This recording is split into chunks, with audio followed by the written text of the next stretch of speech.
This week on Jerusalem Dateline, the Miss Universe contest is in Israel for the first time, with several Christians competing for the title. And Ben&Jerry's promotes BDS, but where does this movement get its funding? Plus, is another war with Hamas in the Gaza Strip in the making? And how soon could it happen? All this and more this week on Jerusalem Dateline. Hello and welcome to this edition of Jerusalem Dateline. I'm Chris Mitchell. For the first time in its 70-year history, the Miss Universe competition chose Israel to be its host country. Ahead of the competition, I traveled to Eilat on the Red Sea and spoke with some of the contestants at the event that shines a spotlight on a country often maligned in international forums. 80 contestants from around the world are here to compete for the title of Miss Universe. On Sunday night, the event will be broadcast live to an estimated 600 million viewers. Bottom line would be that women can do anything that they set their mind to. You know, these are women who advocate at the UN. They're biomedical engineers, they're doctors, they're lawyers. They're so impressive, and they have a message. I'd like to say that these are misses on a mission. What drives Cadets Deltour Miss Belgium is her goal to lift children out of poverty. Born in Ethiopia, she was adopted at 10 years old. I have a very big goal. As a child, I was so jealous to the children who are going to school because I don't have money. My father had also no money. But the thing was, I want to build schools and give the children a second chance because education is the most important thing in life to break the cycle of the poverty. The contestants spent 2 weeks seeing Israel from Jerusalem to the Dead Sea. For many, coming here brought the Bible to life. It just gives me a new perspective. You know, when you're just reading the Bible and hearing the stories, you just imagine how it can look like. But when you're actually in Jerusalem, you understand and you can see and get an actual feeling of how it was back then. Sarah Idan, Miss Iraq 2017, says holding this year's pageant in Israel sends a statement. This is a huge recognition that this is a country, and not only that, it shows the life that is in Israel. It defeats all the lies that Israel is an apartheid. When all these 87 countries, when they come here and they witness how the people coexist, regardless of their ethnicity or their religion, this is a huge testimony that Israel is not an apartheid. Israel is a real country, a real democracy, and a beautiful country. Idan paid a price for her support of Israel. In 2017, she took a selfie with Miss Israel that went viral. Idan received death threats, and Iraq revoked her citizenship. This year, contestants came from Morocco and Bahrain, two nations in the Abraham Accords. Miss South Africa, however, faced calls to boycott from those calling the contest host apartheid Israel. They tried to politicize and BDS the Miss Universe contest, and she didn't let herself get taken there. And she said, I'm going anyway because this is a platform for good. I saw her and I went to her and I grabbed her and I said, you're a very brave woman. We're all very proud of you. And thank you for standing up for truth and for being here. Many, like Ellie Smith, Miss USA, are honored to represent their country. It's the proudest thing I've done in my 23 years. It's a lot of responsibility, and I think with the sash comes that responsibility, but I want to represent well, represent Kentucky, represent the United States, and make everyone at home proud. Smith also came with a prayer. Throughout this whole entire process, my prayer has been, Lord, use me however you see fit. I didn't pray to win. I didn't pray for a great outcome. I just wanted for him to use me in whichever way he saw fit, and I think that's why I'm here, by God's grace, and I really do appreciate it, and I have to give it all to him. And others brought their own unique message. My message is you have to work hard. I know the life is very difficult, and I can tell you, when I was a child, I lived in poverty, and I had nothing, and I cannot go to school, and the only thing that I had was hope and courage. And I will tell them, if I can do it, they can do it too. I believe in them. The message I'm bringing to the Miss Universe contest is that though you're coming here with the idea to make an impact on the world, I want you to keep God first, because without him, you would not be here, you would not be alive. And he gives you another day. He gives you breath of life, and we should keep that in mind in everything we do. As we saw at the Miss Universe pageant, the BDS movement tried to keep Miss South Africa from coming to Israel, a country they call apartheid. The ice cream makers Ben&Jerry's also made a decision to stop doing business in what they called the occupied Palestinian territories, otherwise known as the West Bank. Many believe the danger of BDS goes far beyond ice cream and a beauty pageant. Ben&Jerry's decision gave a boost to the boycott, divestment, and sanctions movement, or BDS, and raised questions about where it gets its funding. You've got a lot of groups that are operating on, what appear to be shoestring budgets, but yet we continue to see the BDS movement flourish and thrive across various campuses.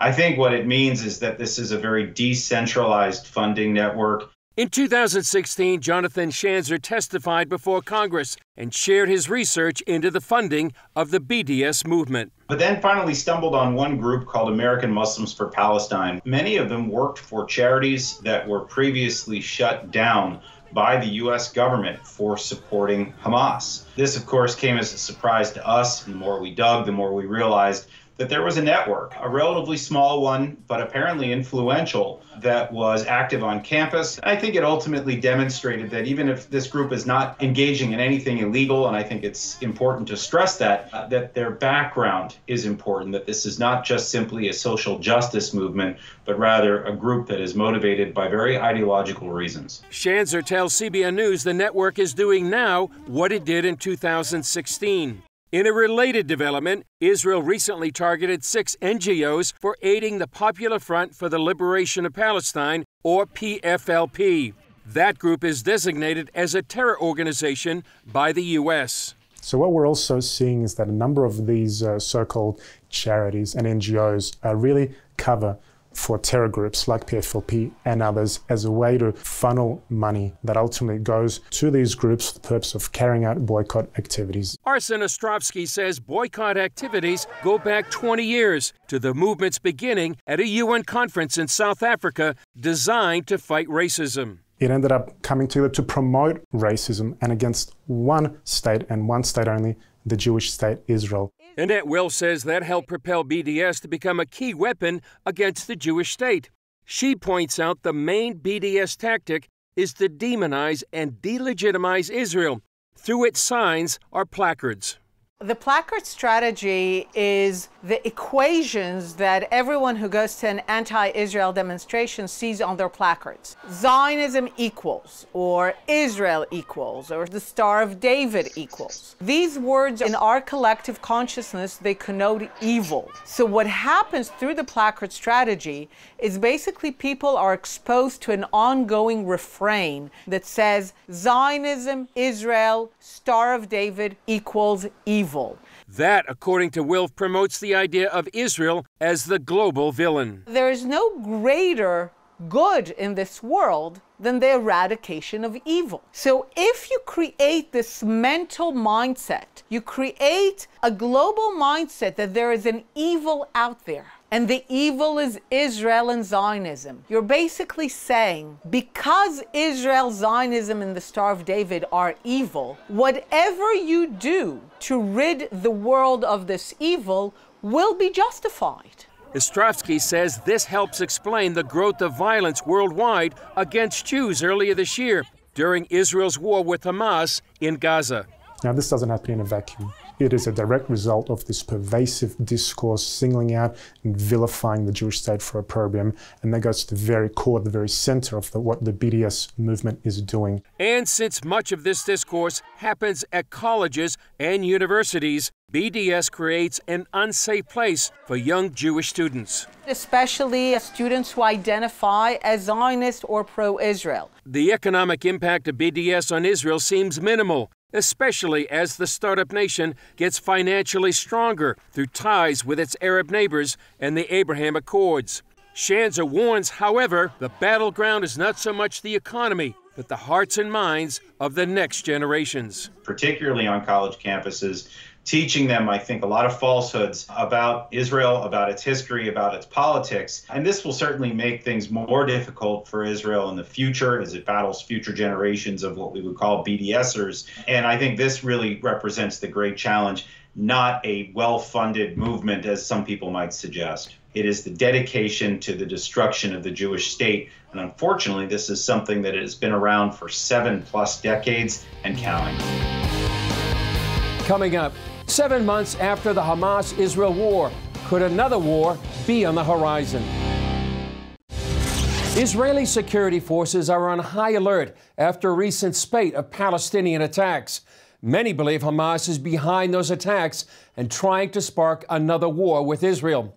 In fact, Hamas says it may start another war by the end of the year if both Israel and Egypt don't ease their Gaza Strip blockade. One Middle East expert examined the last conflict and tells CBN News what you heard about the causes may not be so accurate. For 11 days in May, Hamas fired more than 3,000 rockets into Israel. Israel's Iron Dome shot down about 90% of those rockets, while the IDF responded with surgical strikes against the terror group's military infrastructure inside Gaza. Jonathan Schanzer writes in his new book, Gaza Conflict 2021, that much of the media covering the war got it wrong. A lot of people talk about fake news. I'm not sure that applies here. I'm not even sure that the word bias applies here. The problem was it was almost as if the West and the Middle Eastern media, and I would actually say that includes Israeli media as well as Arabic media, it seemed like they were covering two different wars entirely. The majority of those reports stated the war began over disturbances on the Temple Mount and a real estate dispute in a Jerusalem neighborhood. That was all over the Western press, but yet people just decided to ignore the fact that Palestinian elections were canceled and that Hamas was angry and looking to make a splash, and that's exactly what they did by launching the war. People forget, they talk about how angry they are at Israel when it responds to these rockets, which, by the way, these are provocations by Hamas. Israel's responses are almost entirely defensive in nature, but also people forget that Hamas almost single-handedly destroyed the peace process in the 1990s. So if the concern is peace, the idea that you would blame Israel for a war with Hamas is rather ridiculous. Schanzer says much of the media also failed to mention Hamas's covenant to destroy Israel, their violent beliefs, and main funding source, Iran. How much it has invested financially in Hamas, how much has it invested in the rockets, in the mortars, in the tunnels, in all of the weaponry that we saw used during this conflict. People sort of guess or think that somehow Hamas builds up this arsenal organically. That is not what happens. They get it from specific sources, and it usually tracks back to the Islamic Republic in Tehran. Given the mainstream media support for creating a Palestinian state, many news outlets fail to recognize that Hamas is a tyrannical organization dominating the people of Gaza. They have no freedom. And meanwhile, Hamas continues to divert all of the building materials and other resources that come in for the benefit of the people of Gaza. They divert that toward the war machine. So they say that they're fighting on behalf of the Palestinian cause, but meanwhile leave 2 million people in utter misery, subjecting them to the whims of the Hamas leadership, who periodically decide to fight Israel with almost certain knowledge that they're going to lose the war, but they wage it for public relations gains. Schanzer says recent terror attacks inside Israel, inspired by Hamas, signal an attempt to push Israel into another military conflict, a war Schanzer believes might not be too far away. When you talk to Israeli officials, they'll tell you that Gaza is still on a knife's edge. Hamas always has the ability to take things from calm to war in a very rapid fashion. That is the concern. Hamas knows exactly what buttons to push, whether it's attacks against civilians, whether it's rockets on Jerusalem or rockets on Israel's very populated Mediterranean coast, the center waistline of Israel, as they call it. These are things that Hamas knows if they want to spark a war, they can. So the question is, how much longer will calm hold? Up next, Israel, a simple guide to the most misunderstood country on earth. When Israeli actress Noah Tishby moved to Los Angeles, she was astonished at the widespread misunderstanding of her home country. So she wrote a book. Here's CBN Middle East correspondent Julie Stahl's interview with Noah Tishby. Noah Tishby, welcome to Jerusalem Dateline. Thank you so much. Great to be here. You're an actress and an author of a new book, Israel, A Simple Guide to the Most Misunderstood Country on Earth. Why did you write your book, and why do you think Israel is misunderstood? Yeah, I've been living in America in Los Angeles for a very long time, and since I started coming here, I realized the severe misunderstanding that people have about Israel. Misunderstanding about Israel is not an Israeli issue or a Jewish issue. It's a U.S. national security issue and Western civilization issue. So for people to not know what Israel is about is a real dangerous thing. And I found a way to explain people everything about Israel in a kind of way which was easy. You know, it was comprehensible, it was relatable. I would sit with them for 10 minutes and explain, you know, these are the borders, that's the difference between Hamas and the PA. And they would be like, oh, I get it now. And the next question they would have is there a book I can read? And I knew that there's no book that makes the story of Israel easy to understand and modern and relatable. And I'm like, well, better write it then. So I did. The reason I gave it this title, so it's called Israel, A Simple Guide to the Most Misunderstood Country on Earth.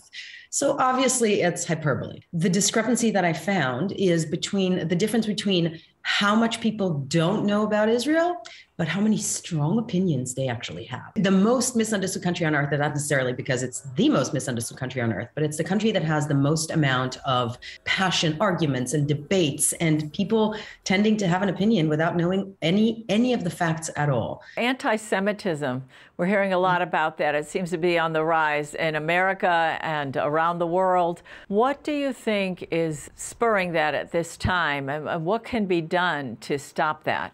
Anti-Semitism is the oldest form of discrimination, which is still practiced today proudly. It's a very old practice. It's as old as the Jewish people. In my book, I talk about historian Josephus Flavius, who in 70 AD in Rome wrote a book called The Antiquities of the Jews in order to fight pagan anti-Semitism. What we have seen in the past few years, and specifically in the conflict in May, is the merger of anti-Semitism and anti-Zionism. So anti-Semitic forces have been trying to brand Israel an apartheid state and have been raising anti-Semitism because people take everything that the state of Israel does to blame the entire Jewish community. And if that's not anti-Semitism, I don't know what it is. One of the forms that seems to take is the BDS, the Boycott, Divestment, and Sanctions movement against Israel. How can that be combated, do you think? BDS is a movement which is interested in dismantling the Jewish state, period, end of story. Their founders don't hide it. The majority of the supporters don't hide it. But what they do is when they show up on campus, they don't stand there at a table and say, oh, let's dismantle democracy. They say justice and freedom and use all these words.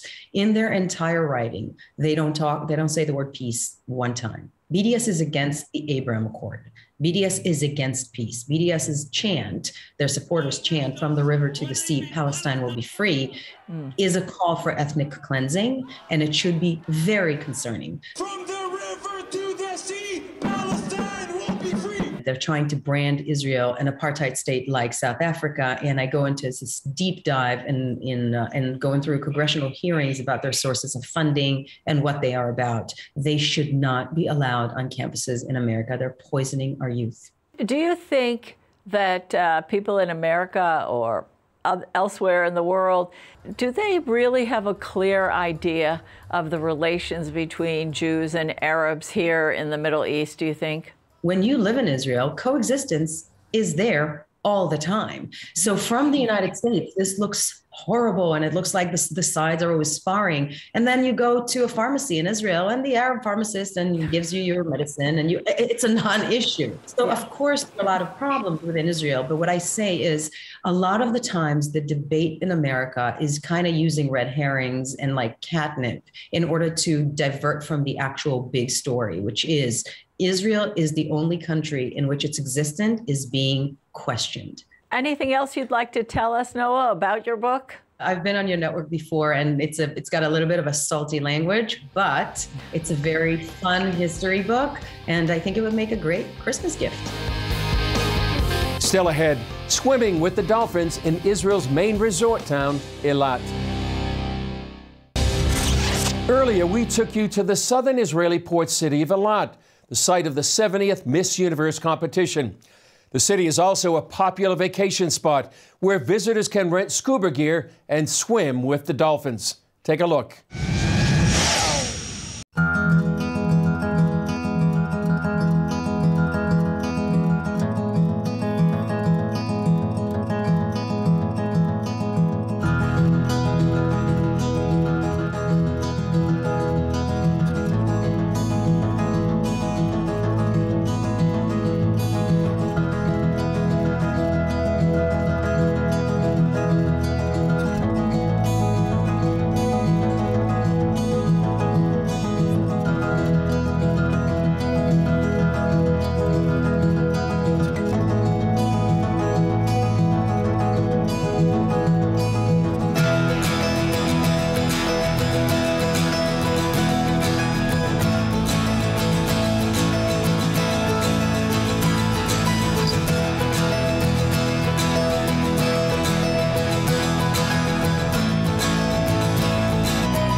Well, that's just an example of one of the many activities you can do here in Israel. And as Miss Iraq said, it's a beautiful country. And as Noah Tishby said, it's perhaps the most misunderstood country on earth, where swimming with dolphins is not what you'd expect. Well, that's all for this edition of Jerusalem Dateline. Thanks for joining us. I'm Chris Mitchell. We'll see you next time on Jerusalem Dateline.